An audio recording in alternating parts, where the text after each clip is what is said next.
અંકલેશ્વર શહેર પોલીસ મથકે શાંતિ સમિતિની બેઠક યોજાઈ। મોહરમ પર્વનું લક્ષીને હિન્દુ મુસ્લિમ સમાજના આગેવાનો જોડે પોલીસ વિભાગ દ્વારા ચર્ચા કરાઈ હતી। ઉત્સવ શાંતિપૂર્ણ રીતે અને સમયસર પૂર્ણ થાય તે માટે આયોજન અને તાકીદ કરાઈ હતી। ડીવાયએસપી ડોક્ટર કુશલ ઓઝાની અધ્યક્ષતામાં યોજાયેલ બેઠક વિવિધ સમસ્યા અંગે પણ રજૂઆત કરાઈ।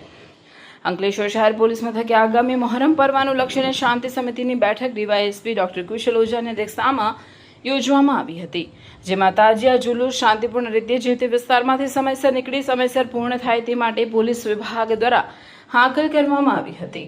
તેમજ ઉત્સવમાં કોઈપણ જાતનો અનિચ્છનીય બનાવ ન બને તે માટે જે તે તાજિયા કમિટીના સભ્યો દ્વારા પોતાના વિસ્તારના તાજિયા શાંતિપૂર્ણ રીતે સંપન્ન થાય તે માટે જરૂરી તકેદારી રાખવા પણ તાકીદ કરી હતી। આ પ્રસંગે તાજિયા કમિટી બખ્તિયાર પટેલ સહિત મુસ્લિમ આગેવાનોને આયોજન તેમજ હિન્દુ આગેવાનો ઉપસ્થિત રહ્યા હતા। તારીખ 25 અને 26ના રોજ મોહરમ તાજિયાનો ઉત્સવ છે અંકલેશ્વર ડિવિઝન વિસ્તારમાં ઉજવવા જઈ રહ્યા છીએ। ત્યારે આજરોજ અંકલેશ્વર ડિવિઝન પોલીસ સ્ટેશનમાં શાંતિ સમિતિની મિટિંગનું આયોજન કરવામાં આવ્યું હતું, જેમાં બહોળી સંખ્યામાં મુસ્લિમ સમાજના આગેવાનો તથા આયોજકો હાજર રહ્યા હતા।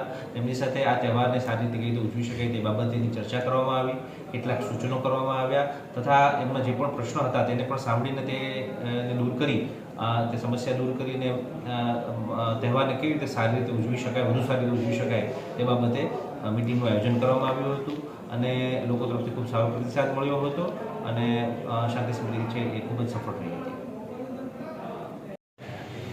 આજ રોજ અંકલેશ્વર શહેર એ ડિવિઝન પોલીસ સ્ટેશન ખાતે વિભાગીય પોલીસ વડા શ્રી ડૉક્ટર ઓઝા સાહેબ અને પોલીસ ઇન્સ્પેક્ટર ચાવડા સાહેબની અધ્યક્ષતામાં તાજિયા કમિટી, તાજિયા આયોજકો અને શાંતિ સમિતિની એક બેઠક યોજાઈ, જેમાં આવનાર તહેવાર મોહરમ પર્વ નિમિત્તે વિસ્તૃત ચર્ચાઓ કરવામાં આવી।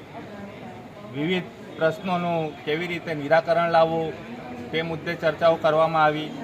આ વર્ષે મોહરમ પર્વ નિમિત્તે અંકલેશ્વર તાજિયા કમિટી દ્વારા એક પહેલ કરવામાં આવશે, જેમાં દરેક તાજિયાની સાથે અમે લોકો નશા મુક્તિ જેવું કે નો ડ્રગ્સ, નો ટોબેકો, પાણી બચાવો, સ્વચ્છતા જાળવો જેવા વિવિધ સ્લોગનો સાથે તાજિયાની ઉપર પોસ્ટરો રહેશે।